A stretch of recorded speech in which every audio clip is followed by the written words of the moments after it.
Hey everyone, today we are talking about gluten-free pasta. Now, why we talk about gluten-free pasta, we're going to talk about why we're even talking about it, why you might have an issue with gluten-free pasta, the surprising ingredients that could actually be making your symptoms worse, and how to enjoy pasta without sacrificing flavor, variety, or your gut health. Before we get too far in, I just wanted to let you guys know that I have a symptom assessment that you can take, and it will guide you to one of my free guides that's most appropriate for you because we know that gut issues are so very individual and everybody's different. There's really no one size fits all approach. If you go to my Instagram at Nutrition Resolution and comment or DM me gut check, I'll send you my symptom assessment and it will help you to figure out which guide is going to be helpful for you. Let's dive into our topic today. A lot of people go gluten-free because they suspect that gluten is causing their digestive issues, whether it's bloating, discomfort, or irregularity in their bowel movements. For people who have celiac disease, avoiding gluten is absolutely essential. But for many others, it's often a different issue. I was just talking to a patient about this yesterday. We were talking about whether or not gluten was an issue for her or wheat was an issue for her. And she said, I was tested for gluten and it's not a problem for me. There's really not a test that can tell you that gluten is not a problem for you. And that's because there are so many different ways that your body can react to wheat negatively. So there's the celiac response, which is an autoimmune inflammatory response. So you eat wheat, your immune system reacts by attacking your own intestinal cells, which has this whole cascade of issues from there. So that's an autoimmune response. There's also other types of immune responses that are not autoimmune, and that could be a gluten allergy, it could be a wheat allergy. We talk about gluten so much because it's protein in wheat that can be inflammatory for many people, or the main one. But gluten comes from wheat. If you're thinking, okay, I don't eat wheat bread, I eat white bread. Regular white bread is still made from the wheat plant. So you could have an allergy to the wheat. You can have an allergy to gluten. You could have a sensitivity to wheat or to gluten, which is a different type of immune response from an allergy. And with all of these different responses, you have an inflammatory response. So you eat the wheat or the gluten, and inflammation is produced in the body. But you know what? The most common reaction to wheat is actually not any of these. It's actually fructan intolerance. We have emerging evidence. I've suspected this for years working with patients, and now we're starting to see evidence supporting this. So, fructan intolerance is actually not an immune mediated response. So, we eat wheat, nothing happens. It's not that we're having an immune response, it's that we have a digestive response. And especially if you're eating gluten, I'm just going to use the word gluten, even though we can use gluten and wheat interchangeably because we don't really eat gluten without eating wheat. So let's say you ingest gluten or wheat and you have a digestive response. So you have digestive symptoms from it.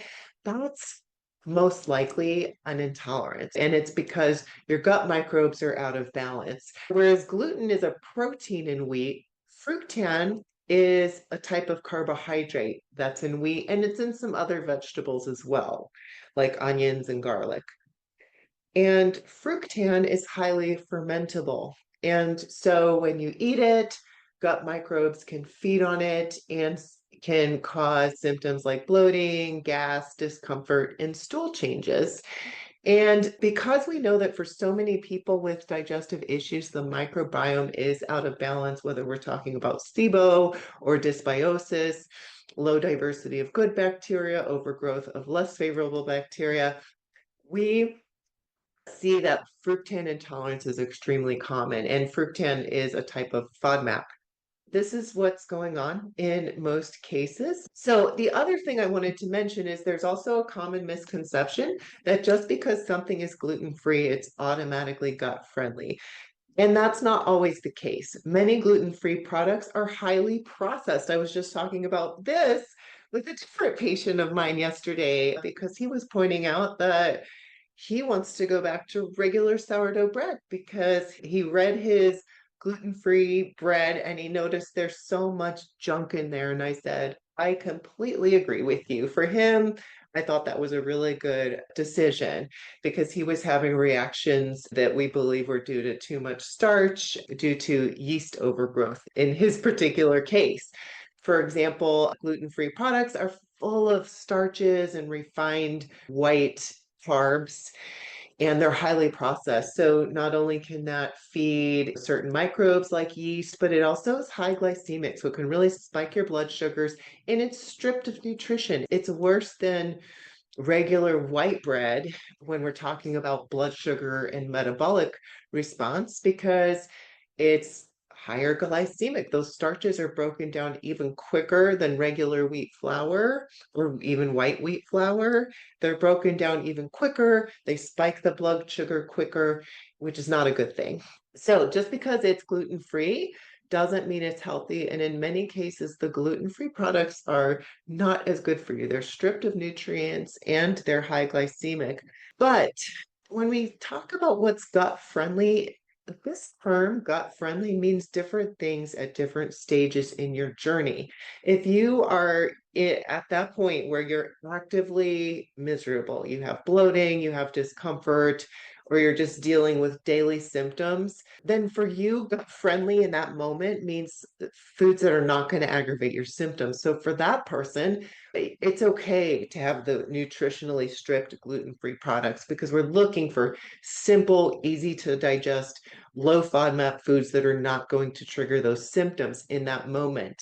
But once your gut is in a healthier place, that's when we do want to move to more nutrient-rich, high-fiber options that could cause issues in the sensitive person, or when you're in that place where you have an active overgrowth or gut bacterial imbalance. This is another reason we talk so much about addressing the root cause because the low FODMAP, low fiber option may be the best option for you right now, but long term, nutritionally and metabolic wise, we don't want you to have to stay there. So let's break it down and talk about specific pasta options. Let's talk about the best and the worst gluten-free pastas for digestion. So not all gluten-free pastas are actually easy on the gut, and the type you choose matters. It depends on what the ingredients are because gluten-free just means that it's not made from wheat flour or any other glutinous grain, but wheat is the most common that we would use. And by the way, when we're talking about pasta, you're not going to see the word wheat on the label, most likely on the ingredient list. They'll list the type of wheat. So that might be durum, that might be semolina. So if you see those words, it's a regular wheat pasta and it has gluten and it has fructan. And so that's what we're talking about steering away from. But even within the gluten-free pasta, so what does it mean? Does gluten-free pasta mean they extracted the gluten out of there? No, but this is a question that I get. So it's not like they went in somehow scientifically and removed the gluten. They actually made the pasta out of completely different ingredients. And because wheat is really, from a culinary standpoint, the best grain to use to make a really good bread product or a really good pasta, definitely like what we're used to tasting, they sometimes have to Frankenstein different other grains together and maybe other gums and things when they make gluten-free products to try to make as pleasing of a product as wheat naturally is. So that's why in a lot of gluten-free products, especially breads, you'll see many ingredients, whereas regular wheat bread would generally have fewer. In pastas, fewer ingredients than in breads, and usually they're made from ingredients like rice, quinoa, corn. You may see buckwheat, you may see chickpea or lentils, you may see edamame as ingredients. And so let's go through the list. So brown rice pasta is actually a really great option for people who are sensitive. So if you're having lots of bloating, discomfort, I would recommend starting with a brown rice pasta. It has a little bit of fiber, but not enough to aggravate even sensitive people. So I even have my really sensitive people generally say it's okay to do the brown rice pasta. It has just a little bit of fiber, and because of the way the pasta is produced, it's easy to break down and digest. And so that's a really good option. Another option, if you have a sensitive system, would be a quinoa-based pasta or maybe a quinoa corn rice combo. Those are also going to be naturally gluten-free, fructan-free, low FODMAP, and have a little bit of fiber in them, generally easy to tolerate. You may also do well with buckwheat, which is also called soba pasta. That's also gluten-free, despite the fact that wheat is in the name. And it does have a little bit of a different texture and flavor, but I like it. It's just different. You just have to go in knowing that would be true with all of these. They're all a little different in their textures and flavors. Now, edamame pasta, I love the texture. I absolutely love it. It's hard to be sure about the FODMAP content because it depends on how the edamame is processed. And it's really not easy to tell that from reading the label. So, edamame pasta, I would say proceed with caution. I can't say definitely it's going to be good on a sensitive system, but you could try it and see how you do with it.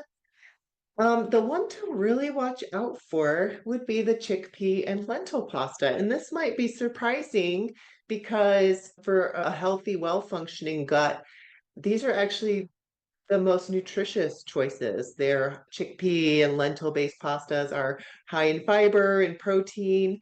They're high in nutrients, but when your gut microbiome is out of balance and you're having a lot of symptoms, these are going to really potentially trigger you. Those would be the ones to really watch out for if you're feeling sensitive. The other thing is, it's just so easy if you don't know what you're doing. I've definitely had patients tell me, oh my God, I tried that pasta and it just completely flared me because you could easily have the normal portion you would have of pasta and there's just so much lentils in there. There's just so many legumes in there. So I'm like picturing right now, picture a plate full of chickpeas with marinara sauce on it. You wouldn't eat that many chickpeas, right? So you want to really tread with caution. Even if you have a healthy, well-functioning gut, you want to tread with caution just because of the portion size of these pastas. So I would still go on the lower side of portions. So if you're wondering about brand names and you have a sensitive system, a few brands that I like to recommend often, Jovial Foods has a variety of pasta shapes, spaghetti, farfalle, and they use only brown rice and water. Barilla is also widely available, and their pasta has a nice corn and rice blend. And that's nice because it has a little bit more body to it. So I like the flavor, or I like the texture. It holds up a little bit better, and it's a little bit more what people are used to. So if I have somebody that's really like hesitant to change what they're eating and maybe they're a little more particular in their palate, I'll usually recommend the Barilla or at least a corn rice blend versus a straight rice-based pasta. There's also Ronzoni, and they have a nice rice, corn, and quinoa blend. Ancient Harvest has a nice gluten-free quinoa, and there are many others as well. So let's say you want to go with a healthy, high fiber, high protein, legume-based pasta.